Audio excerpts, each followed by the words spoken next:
Hello guys, இங்கே பார்க்க போகிறது death notes is own episode 9. எபிசோட ஸ்டார்டிங்கில் யாரும் நடந்து போகிற மாதிரி காட்டுறாங்க. அது யாருன்னு பார்த்தா நம்ம ஹீரோவே தான். ஹீரோ கூட வர ரியூக் தன்னோட கையை வச்சு அதோட கழுத்தை திருப்பி இடுப்பை வளைச்சு ஒரு மாதிரி வித்தியாசமாக பண்ணிட்டு வருது. என்னாச்சு அப்படின்னு ஹீரோ கேட்குறாரு. அதுக்கு ரியூக் கேப்பா லைட்டு உனக்கு அதெல்லாம் நியாயமாப்பா, ஹியூமன்ஸ் அப்படி 10 மணி ஆச்சு சரக்கடை இன்னும் திறக்கலையே அப்படின்னு சொல்லி டென்ஷனில் இருப்பாங்களா, அந்த மாதிரி தான் நானும். இந்த சில நாட்களாக வேணாலும் சரியா ஆப்பிள் சாப்பிடவே முடியுது, அதெல்லாம் எனக்கு பைத்தியமே பிடிக்குது, ஏதாவது பண்ணுப்பா லைட்டு அப்படின்னு சொல்லி கேட்குது. சரின்னு சொல்லிட்டு ஹீரோவும் பழக்கடைக்கு போய் ஒரு ஆப்பிளை வாங்கி ரியூக்காக பார்க்கில் உட்காந்து தந்துட்டு இருக்காரு. ஆப்பிளை சாப்பிட்டதுக்கு அப்புறம் தான் ரியூக் நார்மலாகவே நடந்துக்க ஆரம்பிக்கும். அப்படியே எல்லா கட்ட எப்பவும் போல சர்வேலன்ஸ் டிவைஸ் மூலமாக ஹீரோட வீட்டை சோதனை பண்ணிட்டு தான் இருக்காரு. அதுக்குள்ள நைட் ஆயிடுச்சு போல இருக்கு. எப்பவும் போல ஹீரோ சம்பவம் பண்ண வேண்டிய நேரம் வந்துருச்சு. போன எபிசோட்ல என்னதான் புத்திசாலித்தனமா அந்த குட்டி டிவி சிப்ஸ் டப்பாக்குள்ள வச்சு சம்பவம் பண்ணிட்டு இருந்தாலும் இப்போ அதை குப்பத்தொடியில் வேற போட்டுட்டாரு. ஸோ அது அவர்கிட்ட இல்லை.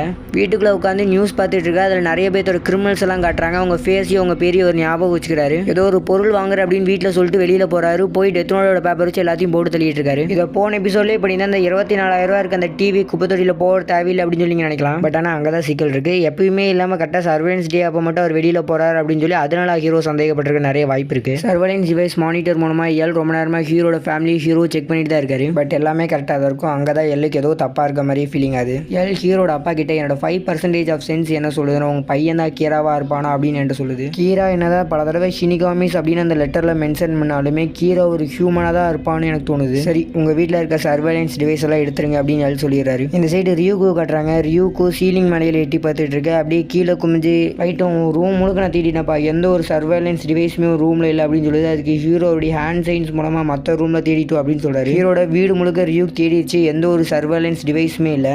ரியூக்கோட இவ்வளோ உழைப்புக்காக ஹீரோ ரியூக்கு ஒரு ஆப்பிள் தராரு. பட் ஆனால் அந்த நைட்டு முழுக்க ஹீரோ ரியூக்கிட்ட அந்த அளவுக்கு ஒன்று இவ்வளோ பேசவே இல்லை. அடுத்த நாள் ஹீரோ காலையில் போயிட்டு வரோம் அப்படின்னு சொல்லிட்டு போகிறாரு. எங்கே போகிறாருன்னா யூனிவர்சிட்டிக்கு தான் போகிறாரு. யூனிவர்சிட்டியில் ஒரு எக்ஸாம் நடக்குது. அந்த யூனிவர்சிட்டியிலே பார்ட்டிசிபேட் பண்ணி நல்ல மார்க் எடுத்து அந்த யூனிவர்சிட்டியிலே சேரலான்னு சொல்லி போகிறாரு. எக்ஸாம் ஹாலில் உட்காந்து ஹீரோ எக்ஸாம் எழுதிட்டு இருக்காரு. அப்பா அவருக்கு தன்னை யாரோ பார்த்துட்டு இருக்க மாதிரி ஒரு ஃபீலிங்கு. திரும்பி பார்த்தா அது வேற யாரோ நம்ம எல்லை தான். எல்லாமே இந்த யூனிவர்சிட்டி எக்ஸாமில் பார்ட்டிசிபேட் பண்ணுறாரு. இந்த பக்கம் ஷினிகாமி வேர்ல்டு காட்டுறாங்க. அதில் இருக்க ஷினிகாமிஸ் எல்லாமே உட்காந்து பேசிட்டு இருக்க. அப்போ ஒரு ஷினிகாமி நான் பூமிக்கு போய் ரியூக்கோ மீட் பண்ண போகிறேன் அப்படின்னு சொல்லிட்டு கிளம்புது. எக்ஸாம் எழுத நம்ம ஹீரோ எக்ஸாம் ரிசல்ட்டுக்காக வெயிட் பண்ணிட்டு இருக்காரு. அப்படியே எக்ஸாம் ரிசல்ட்டையும் சொல்கிறாங்க. இந்த தடவை 2 ஸ்டூடெண்ட்ஸ் டாப்பராக வந்திருக்காங்க. அதாவது இந்த எக்ஸாம் நல்லா எழுதியிருக்காங்க அப்படின்னு சொல்கிறாங்க. ஒருத்தர் நம்ம ஹீரோ, இன்னொருத்தர் வேற யாரும் எழுதான். ஹீரோவையும் எல்லையும் ஸ்டேஜுக்கு கூப்பிடுறாங்க. எல் ஒரு ஆக்டரோட நேம் கொடுத்துருக்காரு. ஹீரோ இந்த பையனா இவன் தான் என்ன பின்னாடி இருந்து அப்படி உத்து பார்த்துக்கிட்டே இருந்தா அப்படின்னு சொல்லி நினைக்கிறாரு. மற்ற ஸ்டூடெண்ட்ஸ் எல்லாம் லைட் யாகமே வந்தான் ஓகே, பட் இந்த பையன் எப்படி வந்தா அப்படின்னு சொல்லி ஒரு டவுட்லேயே இருக்காங்க.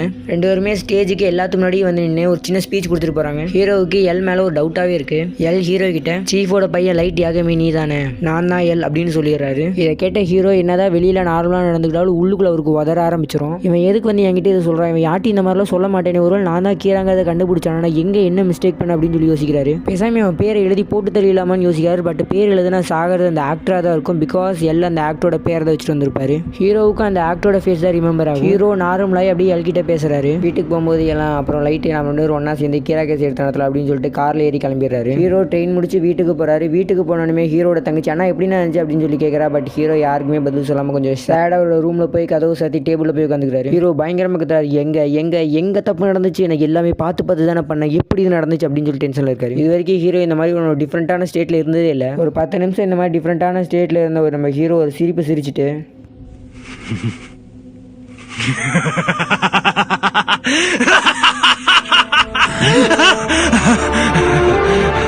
நான் ஒரே பண்ணுறதுக்கு எதுவுமே இல்லை. இது பயங்கர இன்ட்ரெஸ்ட்டாக இருக்க போது. மற்றவங்கள பொறுத்த வரைக்கும் நாங்கள் ஜஸ்ட் கிளாஸ்மேட்ஸ் தான். பட் ஒருத்தர் நாங்கள் இன்வெஸ்டிகேட் பண்ணிக்க போகிறோம். என்னோட முழு நம்பிக்கையை நான் பெற்று உன்னை அழிக்க போகிறேன் எல் அப்படின்னு ஹீரோ நினைக்கிறாரு. இனிமேல் தான் ட்ரூ பேட்டிலே ஸ்டார்ட் ஆக போகுதுன்னு ரியூக்கு நினைக்கிது. அப்படியே ஹீரோட பேச கட்டி இந்த எபிசோட முடிச்சிட்டாங்க. ஓகே காய்ஸ், இந்த வீடியோ பிடிச்சிருக்குன்னு சொல்லி நம்புறேன். ஏன் டைம்ல கம்மியாக இருக்குன்னு மட்டும் கேட்காதீங்க. ஏன்னா எக்ஸ்பிளைன் பண்ணுறதுக்கு எதுவுமே பெருசாக இல்லை. இந்த வீடியோ பிடிச்சிருந்துச்சுன்னா லைக் ஷேர் கமெண்ட் பண்ணுங்கள். மறக்காம நம்ம சேனலை சப்ஸ்கிரைப் பண்ணிடுங்க. உங்களிடம் வெளிப்படுறது உங்கள் யூனிக் தமிழ் எக்ஸ்பிளனேஷன்.